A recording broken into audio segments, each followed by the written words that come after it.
Hey guys, welcome to this session of INI-CET November 2025 exam recall questions. The questions this time they were, you can say that they are very easy and they are mostly from previous years. And I hope that you have done pretty well. If you have gone through the previous year's questions, you must have attempted the forensic part must have been very good. Let's discuss the questions one by one. The questions, there are a total of 13 questions, and they are specific. Mostly, there are three questions from thermal injuries: burns, degree of burn, moist heat, electrocution, and from identification, determination of the age, the X-rays, what X-rays you are going to ask for. In asphyxia, there is something, the question was from hanging, and from asphyxiants, carbon monoxide poisoning, head injury was there, the criminal responsibility of insane, general toxicology, classifications, antidote, all previous year's questions, rape survivor examination regarding consent, age of consent, paraphilias. I think invariably there is a question from paraphilia in most of the this NEET exam or INI-CET or FMG exams and seminal strain examination. So overall, the paper was very easy from my point of view. So let's discuss the questions one by one. The first question is, a 17-year-old juvenile is brought by the police and the school certificate shows the age as 17. But there is a evidence of overwriting in the certificate. According to the police, the age is 19 years.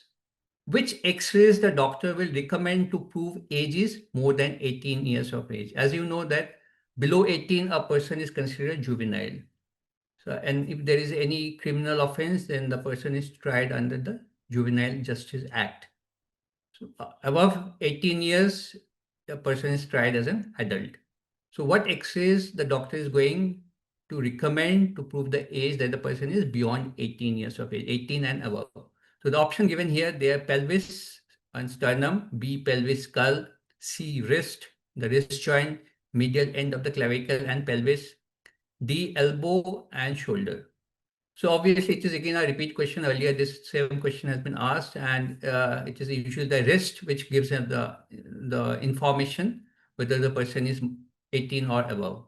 If the fusion is there, the wrist joint, you can safely say that the person is more than 18 years of age. So wrist, invariably it will be, you are going to ask for the medial end of the clavicle, about 21 to 22 years, and in pelvis, again you can get an age as about 21, 22 if there is a fusion of the ischial tuberosity. We'll discuss this just a sec before answering this. So the individuals under the 18 years, the hand and the wrist, the primary method for assessing the bone age. And the Tanner-Whitehouse method is a common scoring system which is used to evaluate the maturity of the individual bones in the hands and the wrist. And the clavicle is said to be the last of the long bones to ossify in a skeleton, long bones. And the maturity can be a reliable indicator of that age group of, we can safely say it is more than, the person is more than 18 years of age. So before answering these questions, let's discuss the ossification of the joint, of the bones. The elbow joint, it ossifies at about the age of 13 to 14 years. Shoulder joint, the fusion is complete by about 16 to 17 years. Wrist joint, very important, it ossifies by about 17 to 18 years. This is, I'm talking about females. You have to add 1 to 2 years for the males. For iliac crest, it is about 18 to 19 years.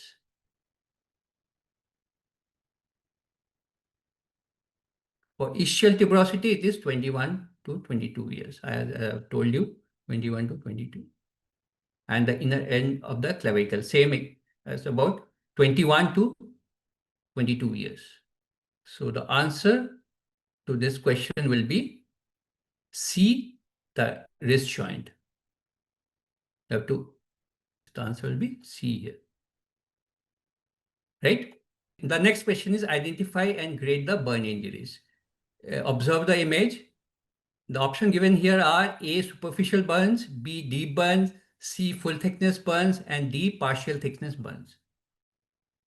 So the skin, the superficial skin has been removed, and partly half, you can say the superficial part of the dermis is also involved. So it is in second degree superficial burns. It involves the epidermis and the papillary dermis. So we'll go with partial thickness burns. Superficial burns involves only the skin.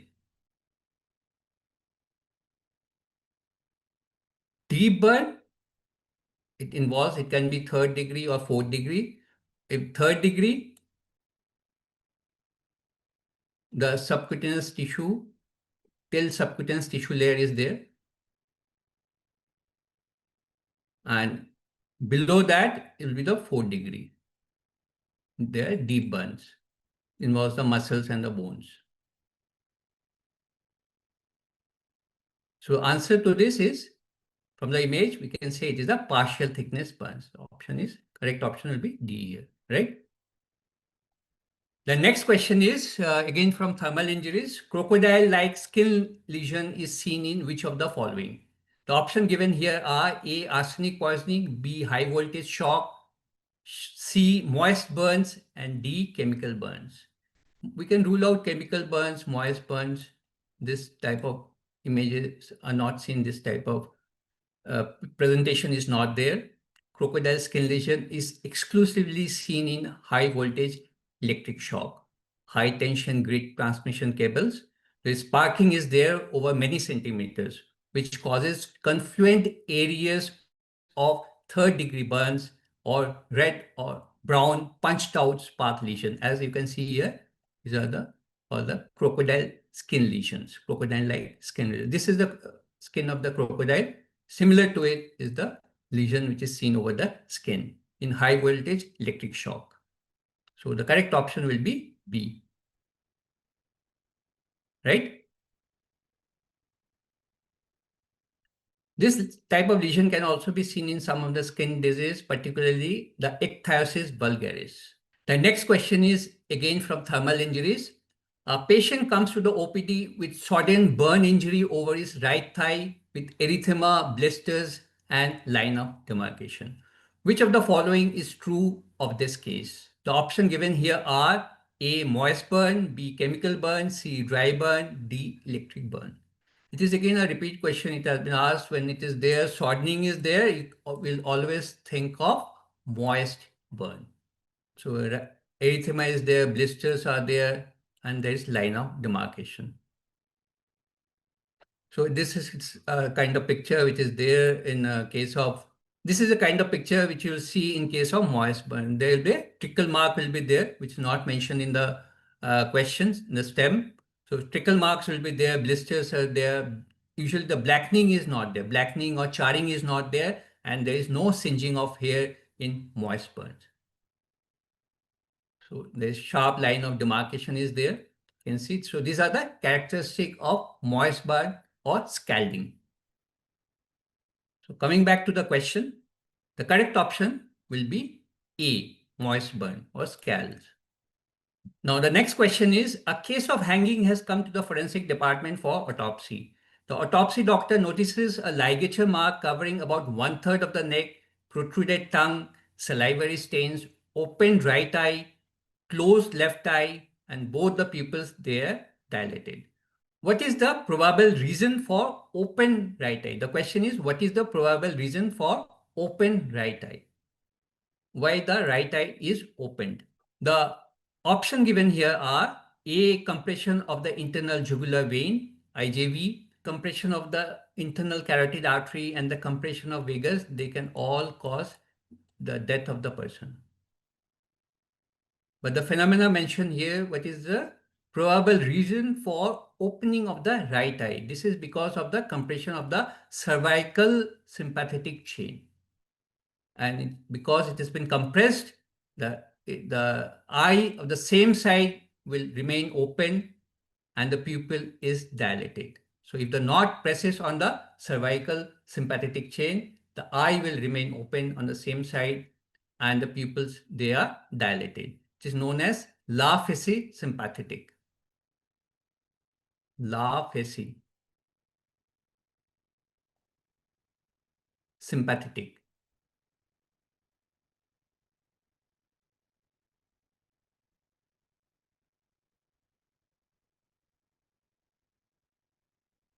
It indicates antemortem hanging. Salivary stain, obviously it indicates it is there, it is hanging.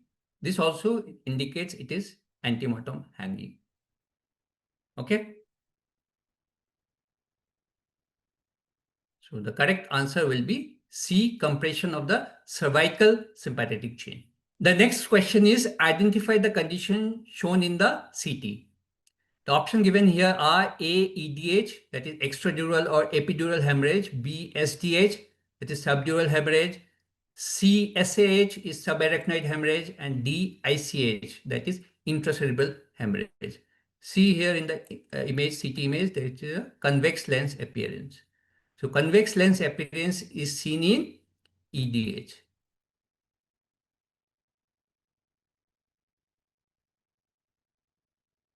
Convex lens appearance.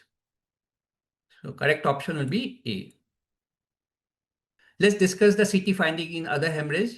This is the, you can see this is the concave lens appearance, crescentic appearance, which is seen in case of SDH.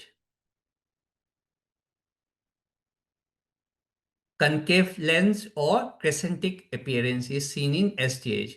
Here you can see this is in the falx. This blood is going into the falx cerebri.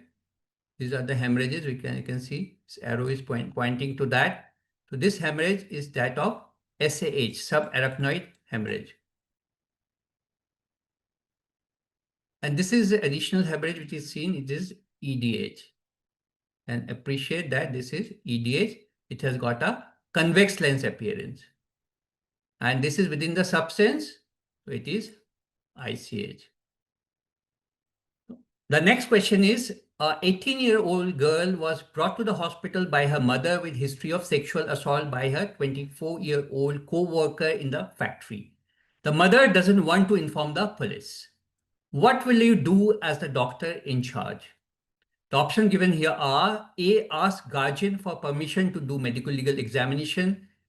B, do medical legal examination with consent of the victim. C, do not collect materials required as forensic evidence. And D, do not inform police. So let's examine the options one by one. The question here it has been asked is, what will you do as the doctor in charge?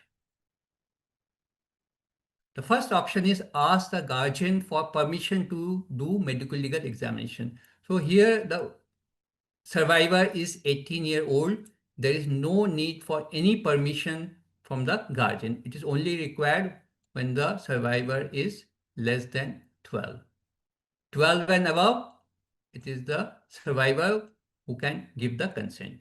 So there is no need, can rule it out.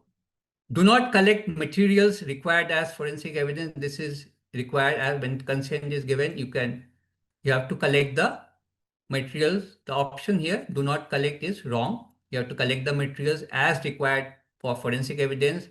Do not inform the police. Again, if the mother doesn't want to inform the police, you are not going to listen. You have to inform the police. So this option is also incorrect. You have to inform the police whether the guardians or the parents, whether they want it or do not want it. So this option is also correct. Do medical legal examination with the consent of the victim? Yes. You have to take the consent from the survivor and do the medical legal examination. But consent for each and every part is important. For taking photographs, for taking sample, for doing examination, you have to take the consent from the survivor, right? So option B is the correct one. The next question is, sexual pleasure using non-living inanimate object is called. Again, this is a repeat question. The options given here are A, fetishism, B, voyeurism, C, exhibitionism, D, frotteurism. Before answering, let's revisit the terms. Transvestic fetishism is arousal from the clothing which is associated with members of the opposite sex. The person feels sexually gratified by wearing the clothes of opposite sex. That is called Then transvestic fetishism. Voyeurism is the urges to observe any unsuspecting person who is naked, undressing, or engaged in sexual activities. Exhibitionism is exposing of one's genitalia to an unsuspecting person or performing sexual acts that can be watched by others. Fetishism is use of inanimate objects like it can be shoe, it can be hanky to gain sexual excitement. And frotteurism, it means to rub. Frotture means to rub. Is touching or rubbing against a non-consenting person so as to get sexual gratification. They're all paraphilias. Remember the term paraphilia. Paraphilias. They are called paraphilias, not sexual perversions as mentioned in some of the books. They are called paraphilias. Sexual pleasure using non-living inanimate object is called fetishism. Option A is correct. The next question is, which of the following is not a seminal test in a case of rape? So it is not a test. The question has been asked.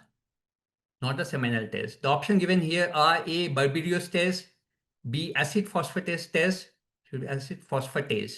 Acid phosphatase test, C, Rennes test, and D, Florence test. So again, this is a repeat question. Multiple times this question it has been asked. Barberio's test, acid phosphatase, Florence test, they are all presumptive tests for semen. Presumptive test.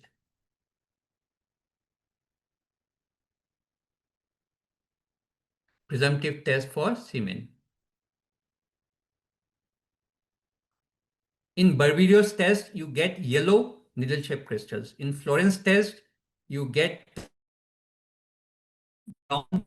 In acid phosphatase test, the color which is obtained is purple in color. Rennes test, Gadget test, and the Mars test, they are the obsolete test for arsenic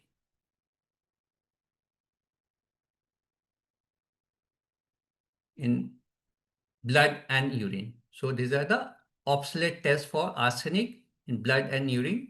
Rennes test, Mars test, Gadget test. So the correct option here, not a seminal test, is option C. Right?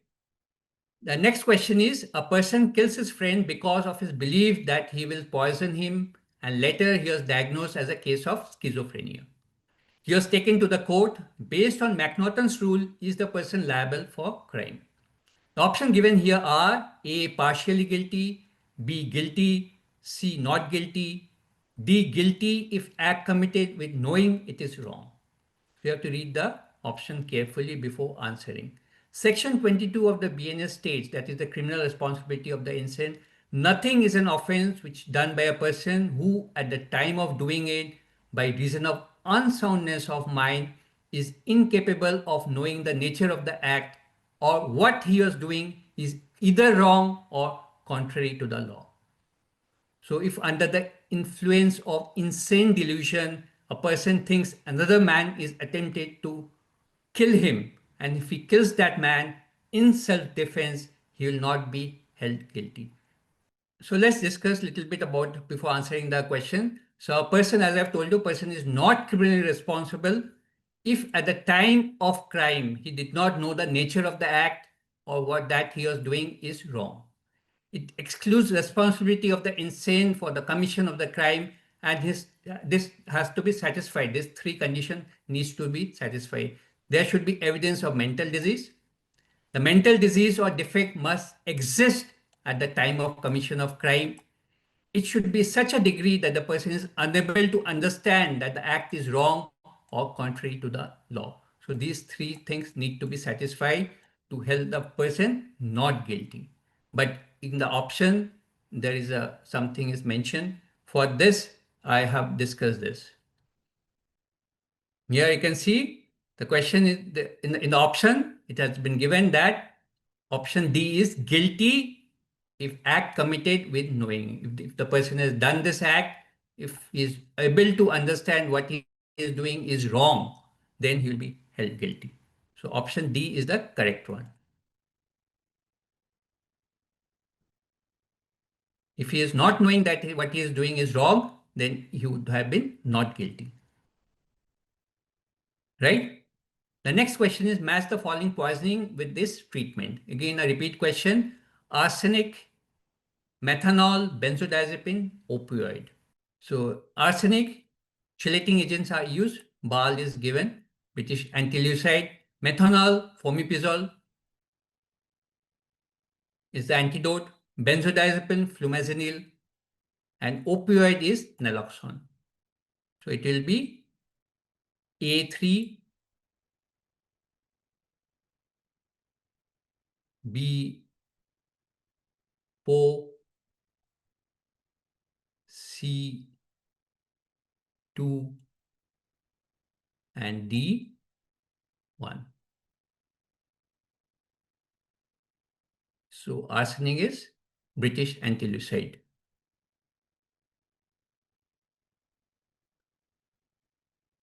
For methanol, it's fomepizole. You can also use that for ethylene glycol. The next question is match the following poisoning with its agents.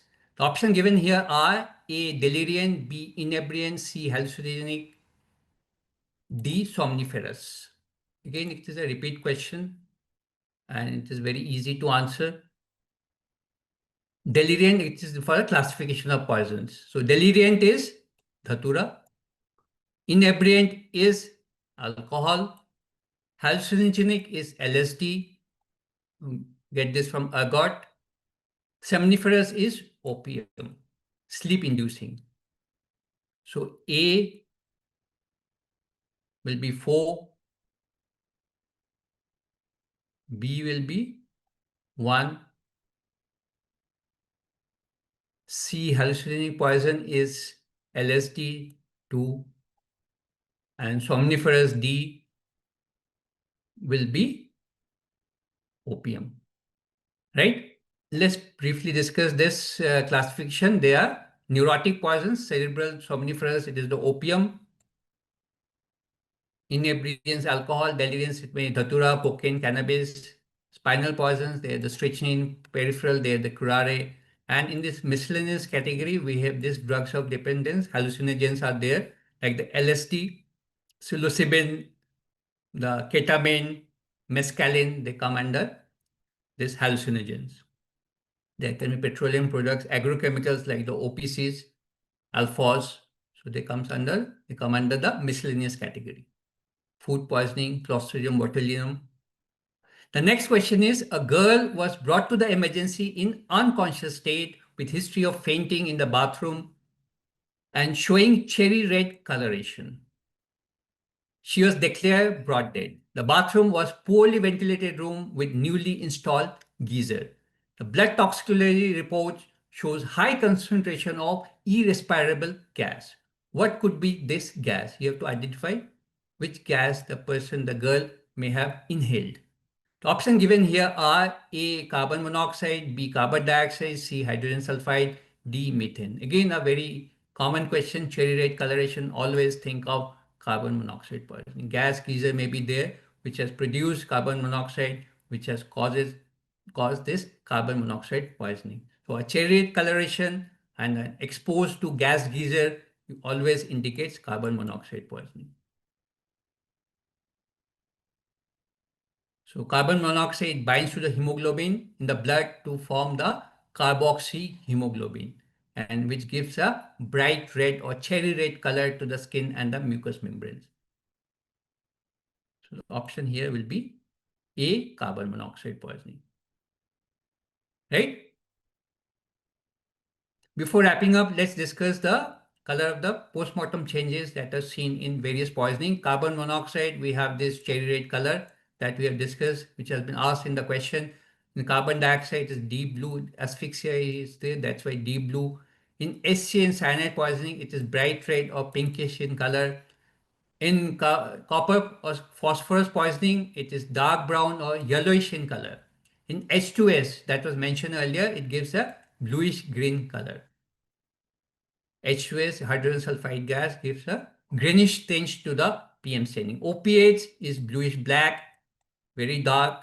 And in nitrites, aniline, nitrobenzene, chlorates, they all form methemoglobin. it gives a chocolate or coffee brown color to the PM staining. The skin and the mucous membrane, they also may be coffee brown in color. So this is about it for the INI-CET November 2025 recall questions. I hope it is very clear and I hope you have done very well in this for the forensic part. Thank you.